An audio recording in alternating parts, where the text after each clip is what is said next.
Girls স্কুলে যা যা হয়। 1.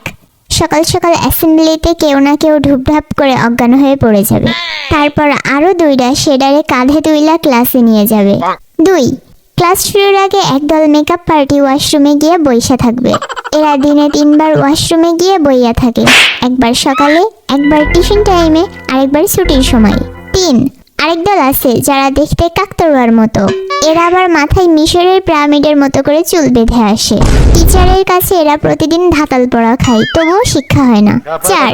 একজন আছে যে কিনা ব্যাগে করে চিরুনি, আয়না, সুনো পাউডার সব নিয়ে আসে, কিন্তু মনিটরের ভয়ে কিছু বেরো করতে পারে না। 5. এমন একটা মেয়ে থাকবেই যে কিনা কালো নেড়ির গু কালারের লিপস্টিক দিয়ে আসে। 6. এমন একটা থাকবেই যে সারাদিন গিলতেই থাকে, তাও দেখতে হুকনা তেজপাতা। 7.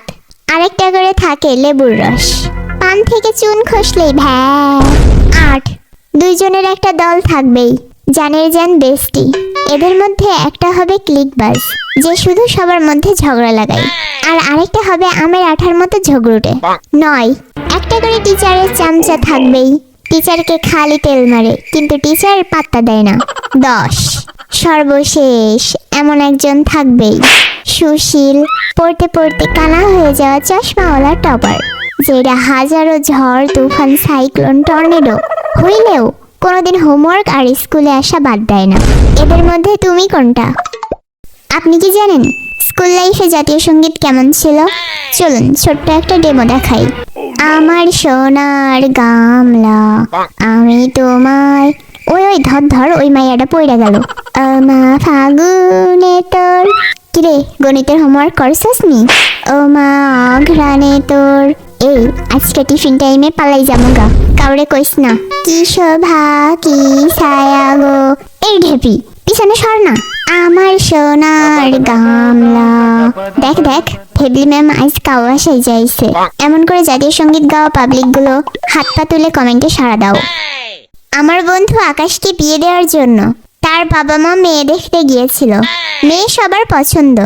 পরের দিন শোনা গেছে মেয়ে বয়ফ্রেন্ডের সাথে পালিয়ে গিয়েছে।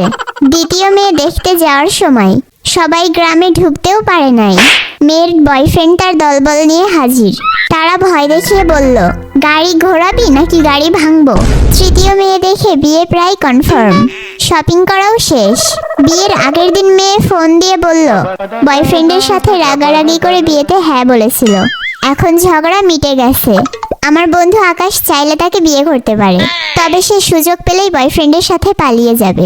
চতুর্থ মেয়ের সাথে বিয়ে প্রায় হয়েই গেছে। প্রথম কবুল বলা শেষ। দ্বিতীয় কবুল বলার আগেই মেয়ের বয়ফ্রেন্ডের অতর্কিত হামলা। লাঠির বাড়ি খেয়ে আমার বন্ধুর গাল বাঁকা হয়ে গেছে, 3 হাত পাও ভেঙে দিয়েছে। বন্ধু আকাশকে হসপিটালে ভর্তি রেখে তার বাবা মা পঞ্চম মেয়ে দেখতে যায়। ওই মেয়ের বয়ফ্রেন্ড হাসপাতালে এসে বন্ধুর বাকি পাটাও ভেঙে দিয়েছে। এই ঘটনায় বন্ধু আকাশের অ্যারেঞ্জ ম্যারেজের শখ পুরোপুরি মিটে গিয়েছে। সে সিদ্ধান্ত নিয়েছে জীবনে আর বিয়েই করবে না, কিন্তু তার বাবা মা তাকে বিয়ে করার জন্য অনেক জোরাজুরি করছে। এখন আপনারা একটু পরামর্শ দিন, এই অবস্থায় আমার বন্ধুর আর মেয়ে দেখতে যাওয়া ঠিক হবে কিনা। আমি পড়ার সময় যা যা করি, প্রতিদিন বিকাল 5টার সময় বই নিয়ে বসে তো যাই, কিন্তু বইয়ের মধ্যে ফোন লুকিয়ে রেখে ফোন টিপি। ফোন টিপতে টিপতে টায়ার্ড হয়ে গেলে একটু রেস্ট নিই। 7টার সময় আবারও বইয়ের পাতা উল্টাই। উল্টাতে উল্টাতে মনে হয় এ কি, হাতের নখ এত বড় কেন, যাই একটু নখ কাটি। তারপর 8টার সময় মনে পড়ে একটু পড়া উচিত।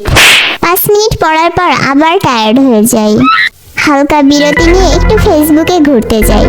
তারপর খিদা লেগে গেলে খাবার খাই। খাওয়ার পর মনে হয় একটু শুয়ে থাকি। শুয়ে শুয়ে রুমের জানালা দরজার দিকে কিছুক্ষণ হাঁ করে তাকিয়ে থাকি।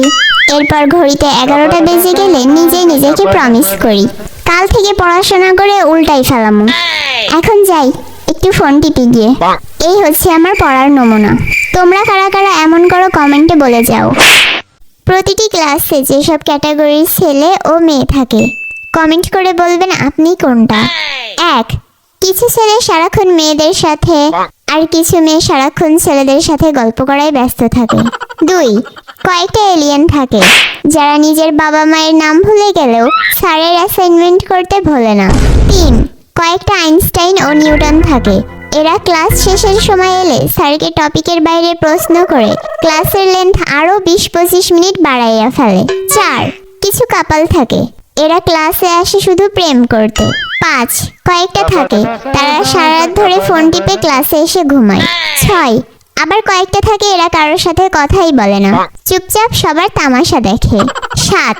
কয়েকটা থাকে বাচাল, ক্লাসে সবার কানের 12টা বাজানোই যেন ওদের মূল উদ্দেশ্য। 8. আবার আরো কয়েকটা থাকে দেবদাস, দেখে মনে হবে মাত্রই ওদের ব্রেকআপ হলো। 9. কয়েকটা থাকে ফানি ক্যারেক্টার, যারা সবাইকে হাসায়, সেই সাথে সিরিয়াস মোমেন্টে নিজেরাও হেসে ফেলে। 10. কিছু পাবলিক থাকে গালিবাজ, এদের মুখ থেকে কথা কম, গালি বের হয় বেশি। 11. আরেক ক্যাটাগরির লোকের কথা বলতে ভুলেই গেছি, একদল থাকে ঝগড়ুটেবাজ, যাদের কাজই সারাদিন কূটনীতি করা আর ঝগড়া করা। কিভাবে গরিব হওয়া যায়? 1. সকালে দেরি করে ঘুম থেকে উঠুন। 2. সারাদিন ফোন ব্যবহার করুন। 3. অকেজো ভিডিও দেখুন। 4. কোনো দক্ষতা শিখবেন না। 5. স্বাস্থ্যের যত্ন নিবেন না। 6.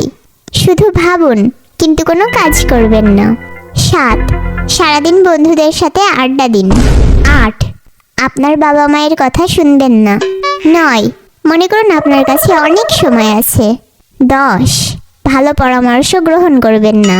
আপনার যদি এই অভ্যাসগুলোর মধ্যে থেকে 5টি অভ্যাস মিলে যায় তাহলে অভিনন্দন, আপনি ধ্বংসপ্রাপ্ত মানুষদের তালিকায় রয়েছেন। আজকে তোমাদের শেখাবো মশা মারার একদম সহজ উপায়। প্রথমে চিনি এবং লাল লঙ্কা গুঁড়োর একটা মিশ্রণ বানিয়ে মশাকে খেতে দাও। মশা এটা খাওয়ার পর পানি খাওয়ার জন্য একদম পাগল হয়ে যাবে। এরপর মশা যখন পানি খাওয়ার জন্য ট্যাঙ্কের কাছে যাবে তখন তুমি তাকে ধাক্কা দিয়ে ট্যাঙ্কের ভিতরে ফেলে দিবে। মশা পুরোটা ভিজে যাওয়ার পর নিজেকে শুকানোর জন্য অবশ্যই আগুনের কাছে যাবে। ওই মুহূর্তে তোমাকে আগুনের মধ্যে বম ছুড়তে হবে, সঙ্গে সঙ্গে মশা আহত হবে আর তারপর হসপিটালে গিয়ে ভর্তি হবে। এরপর দেরি না করে সঙ্গে সঙ্গেই তোমাকে হসপিটালে গিয়ে মশার মুখে লাগানো অক্সিজেন মাস্ক খুলে দিতে হবে। ব্যাস, কেল্লা ফতে, 1 নিমিষেই মশার কামাম তামাম হয়ে যাবে।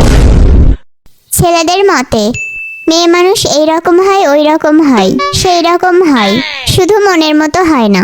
মেয়ে মানুষ উঠতি বয়সে নিজের বয়ফ্রেন্ডের সাথে ঝগড়া করে, নিজের না থাকলে বান্ধবীর বয়ফ্রেন্ডের সাথে ঝগড়া করে, প্রেমিকা অবস্থায় থাকাকালীন ঝগড়া করে, বউ হইলেও করে, আবার শাশুড়ি হলে তো আরো বেশি করে ঝগড়া করে। আবার কোনো কারণে ঝগড়া করে হেরে গেলে কি কারণে হারছে এইটা নিয়ে ঝগড়া করে। মেয়েরা খুব সহজেই অভিমান করে, এদের দিকে কেউ তাকাইলে অভিমান করে, আবার কেউ না তাকাইলেও অভিমান করে। এরা শাড়িতে অভিমান করে, কোথাও যাওয়ার সময় গাড়িতে অভিমান করে, আবার পুরুষের দাড়িতেও অভিমান করে। এরা নিজের স্বামীর ব্যর্থতা দেখে অভিমান করে, আবার অন্যের স্বামীর সফলতা দেখে অভিমান করে। অন্য মেয়ে নিজের স্বামীর দিকে তাকালেও অভিমান করে, নিজের স্বামী অন্য মেয়ের দিকে তাকালেও অভিমান করে। মেয়েরা খুবই আজব, এরা এমন রাগী যে সামান্য বিষয় নিয়ে রাগ কইরা হারপিক খাইয়া ফেলাই। অসুস্থ হইয়া পইরা থাকবো, কিন্তু ওষুধ খাইতে গেলে নানান তাল বাহানা। মাঝে মাঝে মনে হয় কি যে মেয়েদের মন জয় করার চাইতে মাউন্ট এভারেস্ট জয় করা সহজ। সাদিয়া বাথরুমে বসে বসে ফোন টিপছিল, হঠাৎ করে ফোনটি কমোডের ভিতরে পড়ে গেল। এই দেখে সাদিয়া জোরে জোরে কান্না করতে লাগলো। হঠাৎ করে কমোড থেকে বেরিয়ে এলো কমোড পরি। কমোড পরি এসে বলল, এই মেয়ে, কি হয়েছে তোমার, কান্না করছো কেন? তখন সাদিয়া বলল, আমার ফোনটা কমোডের মধ্যে পড়ে গেছে, তাই কান্না করছি। কমোড পরি বলল, দাঁড়াও, আমি তোমার ফোন নিয়ে আসছি। এই বলে কমোড পরি কমোডের ভিতরে ঢুকলো। আর কিছুক্ষণ পর কমোড পরি কমোডের ভিতর থেকে একটা সোনার মোবাইল নিয়ে বের হয়ে আসলো এবং বলল, এই ফোনটা কি তোমার সেই ফোন? সাদিয়া বলল, না, এটা আমার ফোন না। তো আপনারা কি ভাবছেন, কাঠুরিয়ার গল্পের সেই জলপরীর মতো আরেকটা ফোন নিয়ে আসবে? একদম ভুল। কমোড পরি তখন রেগে বলল, তুই কি মনে করেছিস এটা সোনার ফোন? বেডি, এইটাই তোর সেই ফোন, যে লেগে গোল্ডেন কালার হয়ে গেছে। এই কথা শুনে সাদিয়া তো বেহুশ। স্কুলের পিয়নে এসে হেড স্যারকে একটা চিঠি দিল। ওই স্কুলেরই একটা ছাত্রী লিখেছিল। চিঠিটা পড়ে স্যারের চুল টেনে ছিঁড়ে ফেলার অবস্থা হলো। চিঠিতে লেখা ছিল, ডিয়ার স্যার, সবার আগে জানতে চাই পরীক্ষার সিলেবাস কোন পাগল তৈরি করে? সিলেবাসের সাইজ দেখলেই মনে হয় ছাত্রছাত্রীর ওপর বহুদিনের কোনো প্রতিশোধ নেওয়া হচ্ছে। এখন বলুন, এত কঠিন প্রশ্ন বানানোর জন্য আপনারা কত টাকা ঘুষ খান? প্রশ্ন দেখলেই হার্ট অ্যাটাক চলে আসে। ঘুষ খান, প্রতিশোধ নেন, সব মানলাম, কিন্তু পরীক্ষার খাতাটা তো একটু দয়ামায়ের সাথে দেখতে পারেন। আপনারা আপনাদের বউয়ের সাথে ঝগড়া করে খাতা দেখতে বসেন, তারপর আমাদের খাতার ওপর দিয়ে টর্নেডো সাইক্লোন সব একসাথে বয়ে যায়। আপনারা শিক্ষিত লোক, এভাবে বিবেকহীনদের মতো কাজ করে আমাদের জীবন ধ্বংস করে দিবেন না। আশা করি আপনি একটু হলেও আমাদের দুঃখটা বুঝবেন। ইতি আপনার একান্ত বাধ্যগত ছাত্রী। কি মিয়া, আমারে পাগল পাইছেন? নিজের নাম লেখা বাস খায় আর কি।